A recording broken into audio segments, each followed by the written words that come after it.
Good morning. It is good to be with you again. Good morning. फिर से आपके साथ मिलकर हम बहुत ही आनंदित हैं। We are reading through the book of Acts, and today is our last two chapters in the book of Acts.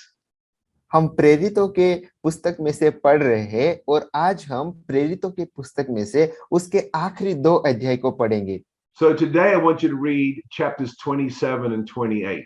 आज मैं चाहता हूं कि आप प्रेरितों के 27वें और 28वें अध्याय का पढ़े। This is Paul's trip now to Rome.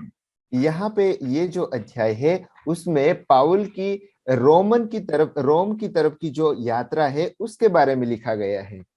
Paul has spent 2 years in prison in Caesarea. सिसरिया के अंदर पाउल ने बंदीवास में 2 साल निकाले। And the Jews have come to Caesarea from Jerusalem, and they're still trying to kill Paul.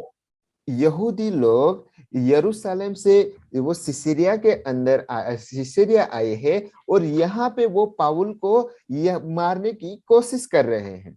They have asked the governor Festus to send him back to Jerusalem so that he could go on trial in Jerusalem.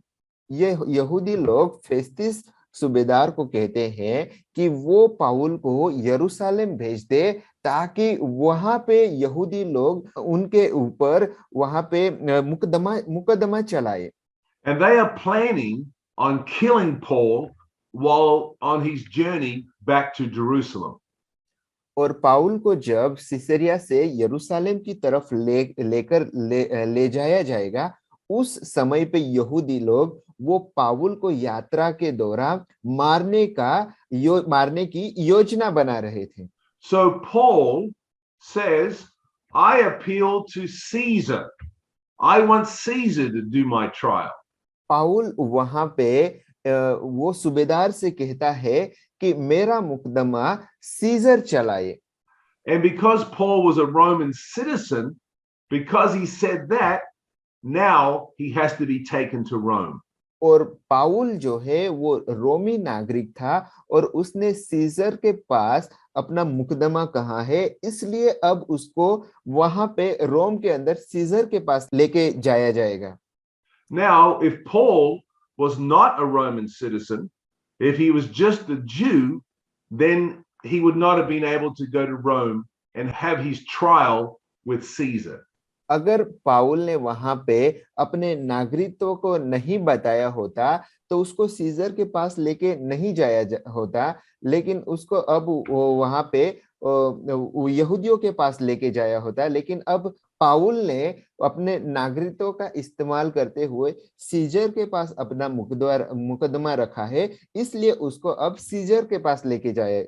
When Paul was first born again, he received the word of prophecy saying that you're going to testify about Jesus before kings. जब पाउल पहली बार उद्धार पाया था तो उसके शुरुआत के दिनों में उनको भविष्यवाणी किया जाएगा कि राजा के सामने वो सुसमाचार को कहेगा। But Paul has been ministering the gospel for many years, but he has never testified before kings. बहुत सालों तक पाउल ने अपनी गवाही दी, लेकिन अपने जीवन के अंदर कभी भी उसने अपनी गवाही राजा के सामने नहीं कही थी। So let's read about that prophecy back in Acts chapter 9. और ये जो भविष्यवाणी हुई थी, ये भविष्यवाणी हम प्रेरित उसके 9वें अध्याय में देखेंगे। And this is when God was speaking to Ananias and telling Ananias to go and pray for Saul. और ये बात अननियास के बारे में लिखी गई है, जिसको परमेश्वर ने कहा था कि वो साउल के पास जाकर उनके लिए प्रार्थना करे। Let's read verses 13 through 16 of Acts chapter 9. हम 13 से लेकर 16वीं आयत तक हम पढ़ेंगे। प्रेरित उसके 9वें अध्याय की 13 से लेकर 16वीं आयत तक। हनन्याह ने उत्तर दिया, हे प्रभु, मैंने इस मनुष्य के विषय में बहुतों से सुना है कि इसने यरूशलेम में तेरे पवित्र लोगों के साथ बड़ी बड़ी बुराइयां की है, और यहाँ भी इसको प्रधान याजकों की ओर से अधिकार मिला है कि जो लोग तेरा नाम लेते हैं उन सब को बांध ले।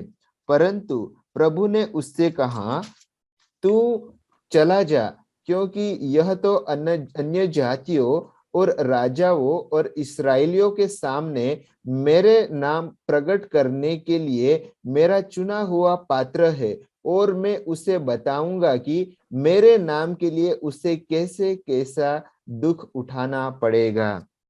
So the Holy Spirit told him, you will be witnessing to the Gentiles, to the Jews, and also to kings.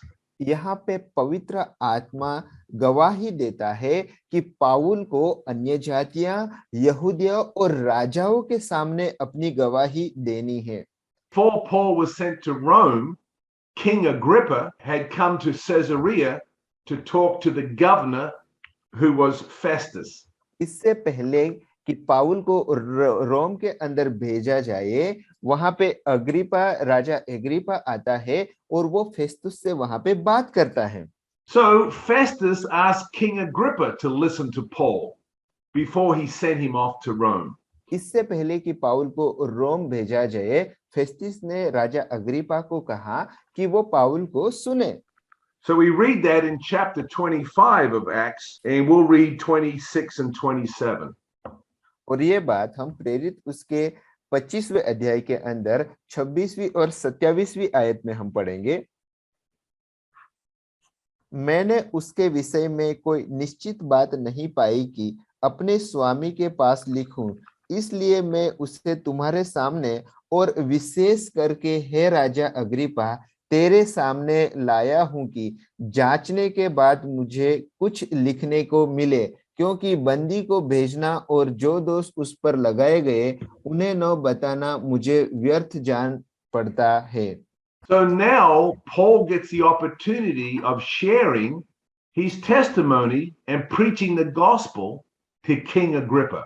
पाउल के पास राजा अग्रिपा को परमेश्वर की बातें, उसका सुसमाचार और अपनी गवाही बताने का एक अवसर मिल गया। Let's read verses 1 and 2 of chapter 26.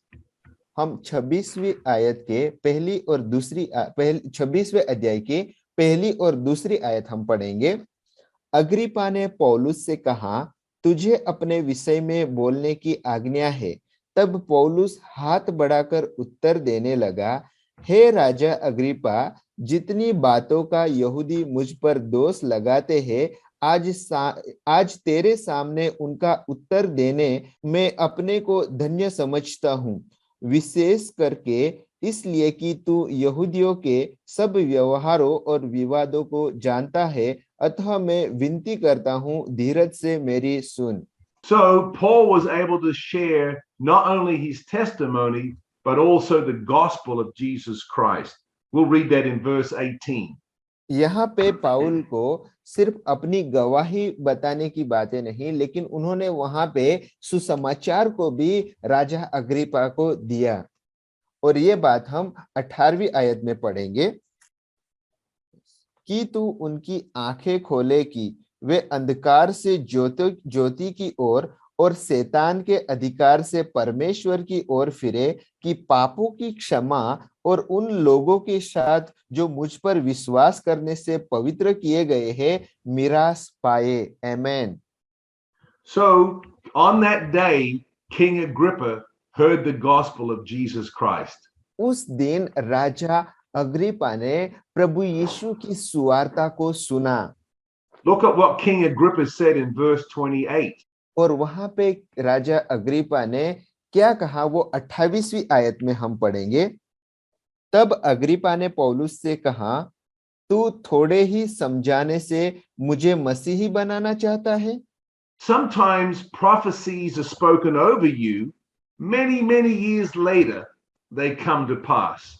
जब भविष्यवाणी आपको कही जाएगी, आपके ऊपर की जाएगी, तो बहुत सारे सालों के बाद वो पूरी हो जाएगी। Paul could not control this. He is in prison. But this is the time that God chose for him to give his testimony to the kings. पाउल को एक बंदीवास में रखा गया है, उनकी जो परिस्थिति है वो परिस्थिति के ऊपर पाउल का कोई नियंत्रण नहीं है, लेकिन ये समय पे भी परमेश्वर ने अपनी राजा अग्रिप्पा को सुसमाचार सुनाने के लिए पाउल का इस्तेमाल किया। So if you ever received a prophecy, don't be concerned about trying to fulfill it yourself. अगर आपके ऊपर कोई भविष्यवाणी की गई है, आपके ऊपर भविष्यवाणी बोली गई है, तो अपने आप उस भविष्यवाणी को पूरा करने की कोशिश ना करें। You can pray and you can say, Father, I received that word, but I commit it back into your hands. आप प्रार्थना करें कि हे परमेश्वर, मैं अपने आप को आपके सामने अपने आप को समर्पित करता हूं और आप अपने समय पे ये बात पूरी कीजिए। And then you go about your normal life, listening to the Holy Spirit, being obedient to the Holy Spirit, and that will be fulfilled in its own time. उसके बाद आप अपने काम में आप अपनी परमेश्वर की बातों में आप लगे रहिए और परमेश्वर अपने समय में आपके जीवन के अंदर वो भविष्यवाणी को पूरा करेगा। If you try to fulfill it yourself, you'll mess up your life. अगर आप अपने आप ही वो भविष्यवाणी को पूरी करने की कोशिश करेंगे तो आप बहुत सारी बातें बिगाड़ देंगे। Amen. God bless you and you have a blessed day. आमीन। पिता परमेश्वर आपको आशीषित करे और आज का दिन आपके लिए आशीषमय हो।